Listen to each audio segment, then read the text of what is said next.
নমস্কাৰ আপোনালোকক আকৌ এবাৰ নতুন এটা ভিডিঅ'ৰ সৈতে স্বাগতম জনাইছো। আপোনাৰ যদি SBI যদি একাউণ্ট আছে, আপুনি যদি এজন SBI একাউণ্ট হোল্ডাৰ হয়, তেনেহ'লে আপোনাৰ কাৰণে এই ভিডিঅ'টো খুবেই ইম্পৰ্টেণ্ট হয়। আপুনি যদি SBI পৰা যদি পইচা উইথড্ৰল কৰিবলৈ যায়, উইথড্ৰল ফৰ্মখন আপুনি যদি ফিল কৰিব নাজানে, এই ভিডিঅ'টো সম্পূৰ্ণকৈ চাব, স্কিপ নকৰাকৈ। এই ভিডিঅ'টোৰ জৰিয়তে আপোনালোকে গম পাব কেনেকৈ SBI উইথড্ৰল ফৰ্মখন নিজেই ফিল কৰিব পাৰিব। ভিডিঅ'টো আগলৈ যোৱাৰ আগত সৰু এটা ৰিকুৱেষ্ট, অসম টেক চেনেলটো যদি এতিয়ালৈকে যদি সাবস্ক্ৰাইব কৰা নাই যদি বা অসম টেক চেনেলত যদি প্ৰথমবাৰ আহিছে, চেনেলটো সাবস্ক্ৰাইব কৰি ল'ব আৰু ভিডিঅ'টো লাইক শেয়াৰ কৰি দিব। বলক ভিডিঅ'টো আজ আৰম্ভ কৰোঁ। এইখনে হয় SBI উইথড্ৰল ফৰ্ম। আপোনালোকে দেখিব পাইছে, অতি সহজে আপুনি নিজে কৰিব পাৰিব। আপোনালোকে ওপৰত দেখিব পাইছে বহুতো অপচন আছে। আপোনালোকে মাত্ৰ উইথ পাছবুকত ক্লিক কৰি দিব ৰাইট চিন এটা।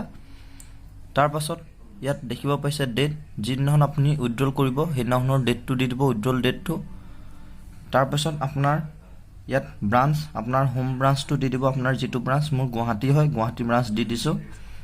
তাৰ পাছত ইয়াত দেখিব পাইছে name of the account holder যাৰ নামত আপুনি উইথড্ৰল কৰিব যাব, একাউণ্ট হোল্ডাৰজনৰ নামটো ইয়াত দি দিব, মই দি দিছোঁ। তাৰ পাছত ইয়াত দিছে একাউণ্ট নম্বৰ, আপুনি ইয়াত একাউণ্ট নম্বৰটো দিব, কোনটো নম্বৰৰ পৰা আপুনি উইথড্ৰল কৰিব বিচাৰিছে সেইটো একাউণ্ট নম্বৰটো ইয়াত ভালকৈ দি দিব। তাৰ পাছত ৰুপিছত ইয়াত দেখিব 2000, মই 2000 ৰুপিজ বুলি দি দিছোঁ। তাৰ পিছত ইয়াত দেখিব পাইছে একাউণ্ট টাইপটো হয় মোৰ ছেভিংছ একাউণ্ট, মই SBI একাউণ্ট বুলি ইয়াত লিখিছোঁ, আপোনালোকে SBI একাউণ্ট দি দিব। তাৰপিছত কিনাৰত 2000 বুলি লিখিছোঁ, আপোনালোকেও ইয়াত বক্সত ভৰাব। মই 2000 উইথড্ৰল কৰিম, উইথড্ৰলত মই 2000 দিছোঁ, আপুনি যিমান কৰে 5000, 10000 যি কৰে ইয়াত বহাই দিব। তাৰ পাছত ইয়াত আহিছে পান নম্বৰটো বহালেও বহাব, নবহালে নাই, ইমান কম্পালচৰি নাই, বহাব নালাগে।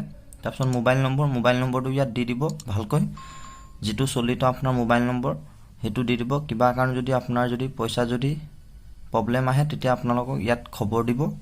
তাৰপিছত হোম ব্ৰাঞ্চটো যিহেতু মোৰ গুৱাহাটীটো আপোনাৰ যিটো হোম ব্ৰাঞ্চ হয় ইয়াত আপুনি বহাই দিব। তাৰপাছত ইয়াত দেখিব পাইছে